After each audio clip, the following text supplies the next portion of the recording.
آج میں آپ کو اپنی زندگی کا وہ باب سنانے جا رہی ہوں جس نے مجھے سکھایا ہے کہ ہر دشمن باہر کا نہیں ہوتا، بعض اوقات انسان کے اپنے ہی لوگ اس کے لیے مشکلات کا سبب بن سکتے ہیں۔ میری شادی ایک بہت اچھے اور سمجھدار انسان کے ساتھ ہوئی۔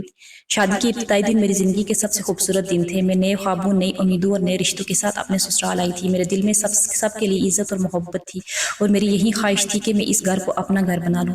میرے شوہر میرے ساتھ بہت اچھا رویہ رکھتے تھے، وہ عزت کرتے تھے، میری بات سنتے تھے اور ہر معاملے میں مجھے اہمیت دیتے تھے۔ میرے درمیان اچھی دوستی اور انڈرسٹینڈنگ تھی اور میں خود کو خوش قسمت سمجھتی تھی کہ اللہ نے مجھے ایسا شریک حیات دیا تھا، لیکن شاید کچھ لوگوں کو ہماری خوشی برداشت نہیں ہو رہی تھی۔ شادی کے چند ہی دن بعد میری نت نے میرے شوہر سے ایک عجیب بات کہی۔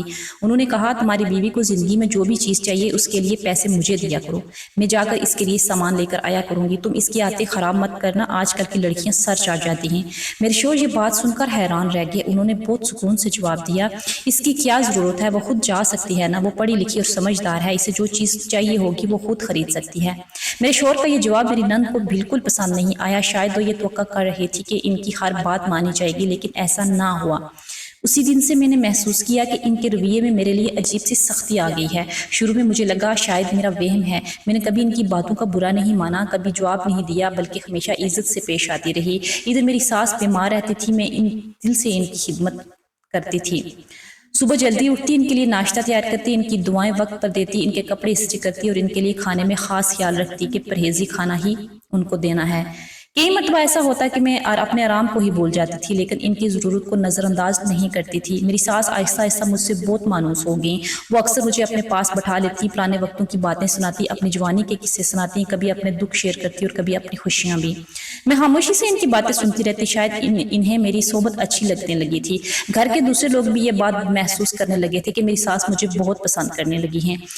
جب کوئی رشتہ دار گھر آتا، میری ساس میری تعریفیں کیے بغیر نہ رہتی۔ وہ کہتی، میری بہو بہت خیال رکھنے والی ہے، میں نے ایسی خدمت کرنے والی لڑکی کم دیکھی ہے، اللہ ہر گھر کو ایسی بہو دے۔ یہ سن کر مجھے خوشی بھی ہوتی تھی اور حوصلہ بھی ملتا تھا، لیکن یہی تعریفیں کسی اور کے دل میں آگ لگا رہی تھیں۔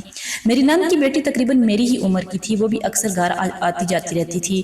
جب لوگ ایک ساتھ بیٹھے ہوتے اور میری ساس میری تعریفیں کرتی تھی تو میں محسوس کرتی تھی کہ میری نند کے چہرے کے تاثرات بدل جاتے ہیں۔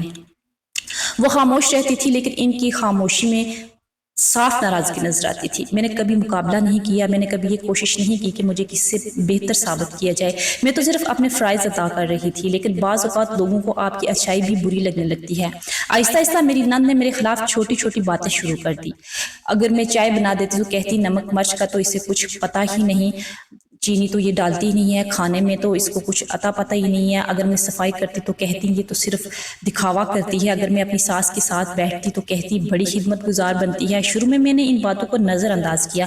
میں سوچتی تھی کہ وقت کے ساتھ سب ٹھیک ہو جائے گا، لیکن مجھے نہیں معلوم تھا کہ یہ صرف شروعات تھی، اصل آزمائش ابھی باقی ہے۔ میری نند نے میری ساس کے کان بھرنے شروع کر دیے۔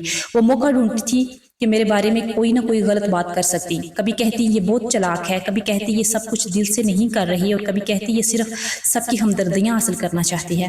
مجھے ان باتوں کا علم نہیں تھا، میں اپنی دنیا میں مصروف تھی۔ مجھے سمجھتی تھی کہ محبت اور خدمت سے ہر دل جیتا جا سکتا ہے، لیکن بعض دل ایسے بھی ہوتے ہیں جنہیں محبت نہیں صرف حسد نظر آتا ہے۔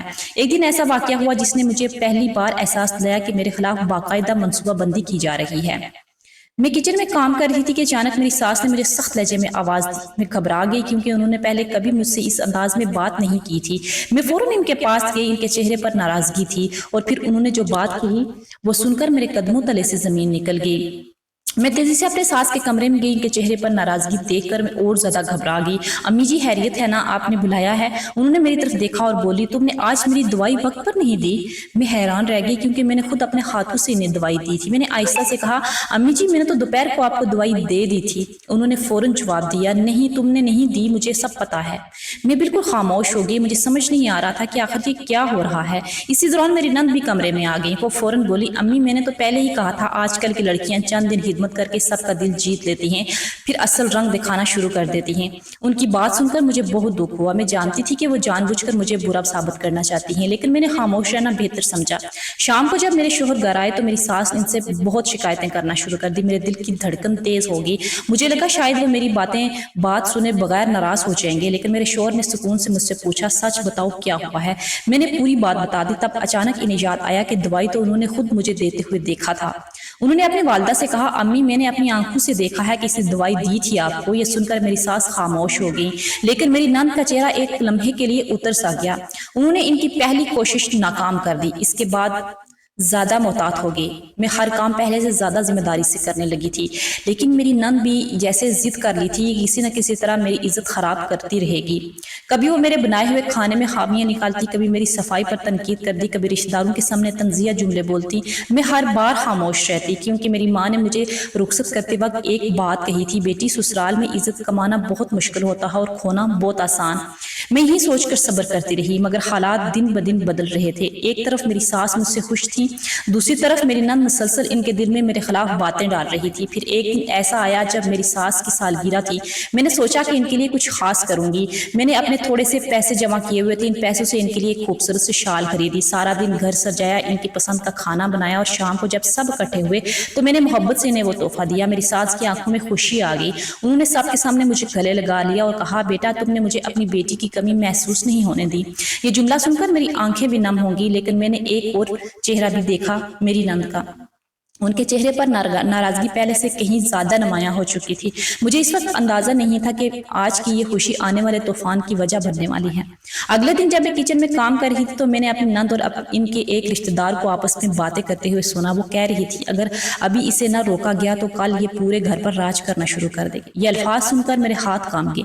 میں نے کبھی کسی کی جگہ لینے کا سوچا بھی نہیں تھا، میں صرف محبت اور عزت چاہتی تھی، مگر کچھ لوگ دوسروں کی نیت نہیں صرف اپنی سوچ دیکھتے ہیں۔ اس دن پہلی بار مجھے احساس ہوا کہ مسئلہ صرف ناراضگی کا نہیں ہے، بلکہ میرے خلاف دل میں حسد بہت گہرا ہو چکا ہے، اور یہ حسد کسی بھی وقت ایک بڑے مسئلے کو بدل سکتا ہے۔ میں نہیں جانتی تھی کہ آنے والے دن میں مجھ پر ایسا الزام لگنے والا ہے جس کے بارے میں نے کبھی سوچا بھی نہیں تھا۔ ایک دن میں کچن میں کام کر رہی تھی کہ میری نند آئی اور سیدھی اپنی امی کے پاس چلی گئی اور ان کو جا کے بولنے لگی کہ یہاں پہ میں کل آئی تھی اور میں نے پیسے کچھ رکھے تھے جو مجھے میرے پرس سے واپس نہیں ملے۔ یہاں اس گھر میں تو کوئی اور ہے ہی نہیں، ایک یہی ہے، اسی نے نکالے ہوں گے۔ میری امی چاہے جتنی بھی اچھی تھی لیکن اپنی بیٹی کی باتوں میں آ گئی تھی۔ انہوں نے زور سے مجھے آواز دی اور مجھے کہنے لگی کہ یہاں سے پیسے تم نے نکالے ہیں۔ یہ سب سن کر میرے پاؤں تلے سے جیسے زمین ہی نکل گئی ہو۔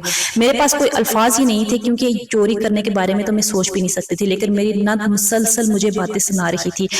بعض اوقات انسان دشمنوں سے نہیں اپنے ہی رشتوں کی حسد سے زخمی ہوتا ہے۔ میں نے ہمیشہ عزت دی، محبت دی، خدمت کی، لیکن پھر بھی کچھ دل ایسے تھے جو میرے لیے نرم نہ ہو سکے۔ مجھے لگتا تھا کہ وقت کے ساتھ سب ٹھیک ہو جائے گا، نفرت محبت میں بدل جائے گی اور غلط فہمیاں ختم ہو جائیں گی، لیکن ایسا کچھ بھی نہ ہوا۔ مجھے معلوم تھا کہ اصل امتحان ابھی باقی ہے اور میری زندگی کا سب سے بڑا صدمہ ابھی میرا انتظار کر رہا ہے، کیونکہ یہ بھی میں اچھی طرح جانتی تھی کہ یہ جو پروپیگنڈے ہو رہے ہیں اور جو کچھ میرے خلاف چل رہا ہے یہ کبھی ختم ہونے والا نہیں ہے، میں چاہے جتنی بھی اچھی بن لوں۔